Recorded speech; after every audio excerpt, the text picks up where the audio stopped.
di khutbah yang pertama, kenapa kita harus peduli terhadap saudara kita ada yang di Palestina? Kenapa kita harus peduli kepada Masjid Al-Aqsa?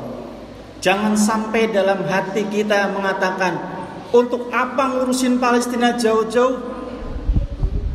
Mendingan kita urusin negara kita, mendingan kita urusi tetangga kita, sekitar kita. Ngapain jauh-jauh kita mikirin Palestina?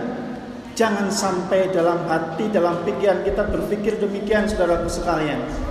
Kenapa? Karena di Palestina sana ada Masjid Al-Aqsa, salah satu masjid suci, kiblat pertamanya umat muslim, umat Islam.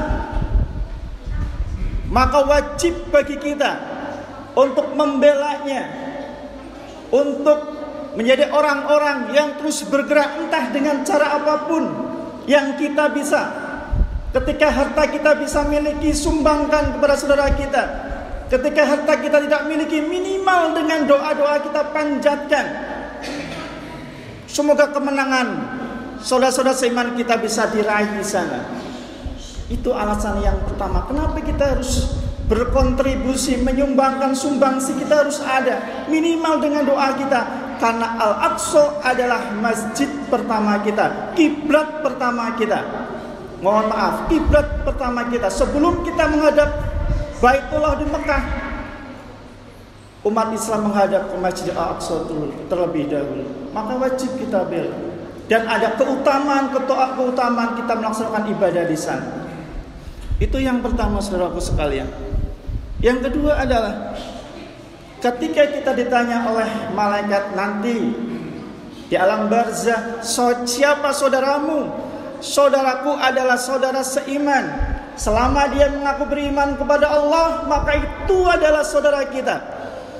Kata Rasulullah SAW, yang namanya saudara itu bagikan satu tubuh. Ketika tangan sakit, otomatis kita merasakan sakitnya. Ketika kepala sakit, juga seluruh tubuh kita merasakan sakitnya. Kalau kita merasa bahwasanya saudara-saudara kita di Palestina adalah saudara kita, ketika mereka dibunuh, ketika masjid dihancurkan, ketika rumah sakit dibom, kita juga merasakan sakitnya, saudaraku sekalian. Kenapa? Karena mereka saudara kita. Saudara, kata Rasul, itu ibarat satu tubuh. Ketika satunya sakit, yang lainnya juga akan merasakan sakit. Saudara kita menangis di sana, kita juga akan merasakan menangis. Kenapa? Karena kita saudara mereka, saudaraku sekalian.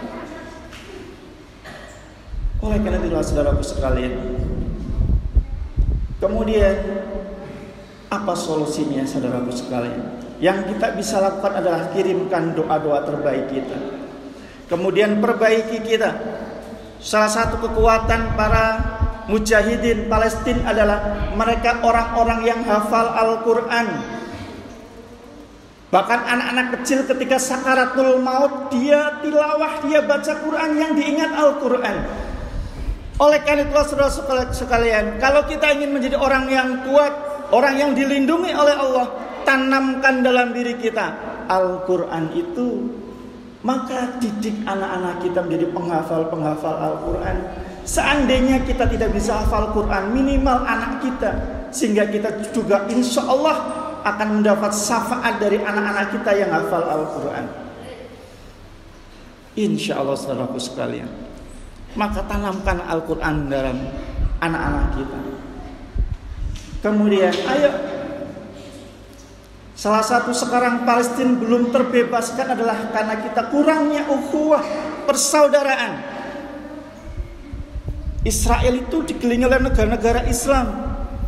Tapi ketika Gaza dibom, apakah ada negara Islam yang membantu? Tidak ada, saudaraku sekalian. Kenapa? Belum ada ukhuwah. Tapi ketika Israel yang dibom, Amerika datang, Inggris datang, Jerman siap datang, Prancis siap datang. Tapi negara-negara Islam tidak ada satupun yang mengirimkan bala tentaranya ke sana. Kenapa? Karena tidak ada ukhuwah di sana. Kita belajar. Mari minimal, ayo dalam diri kita Hilangkan permusuhan dalam diri kita.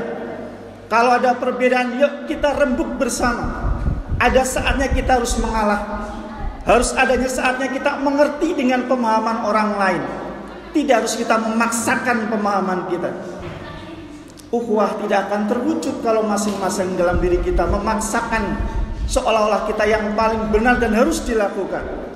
Tidak akan terwujud namanya ukhuwah. Oleh karena itulah saudaraku sekalian, Palestina, kata seorang sejarah Islam mengatakan, Palestina menjadi sebuah wujud kondisi umat Islam di dunia. Ketika Masjidil Aqsa itu dikuasai oleh orang-orang non-muslim, oleh orang-orang kafir, berarti orang-orang muslim seluruh dunia sedang lemah posisinya.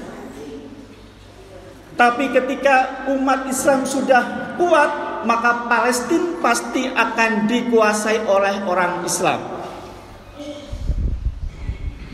Ini yang terjadi sekarang, saudara-saudara. Kita sedang lemah sekarang, sehingga mereka seenaknya membunuh saudara-saudara seiman kita. Oleh karena itulah, kuatkan iman kita, bina keluarga kita dari yang paling kecil dahulu. Ajarkan kepada anak-anak kita menjadi penghafal Quran, sehingga Al-Quran ada dalam diri mereka, sehingga Allah akan lindungi. Karena kita disisakan musuh nyata di dunia, yaitu Bani Israel, Yahudi Israel. Itu yang disisakan oleh Allah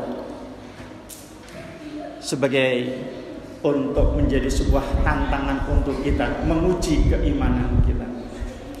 Saudaraku sekalian, demikian khutbah yang bisa kami sampaikan. Semoga bermanfaat. Seandainya ada yang kurang dimohon untuk bisa dimaafkan. Allahumma sholli wa sallim ala Muhammadin wa ala ali Muhammad. Allahumma fir lil muslimina wal muslimat wal mu'minina wal mu'minat al ahya'i minhum wal amwat innaka sami'un qaribun mujibud da'wat. Rabbana atina fid dunya hasanah wa fil akhirati hasanah wa qina adzabannar. Subhana rabbika rabbil izzati amma yasifun wa salamun ala mursalin walhamdulillahi rabbil alamin. Wa la dzikrullahi akbar.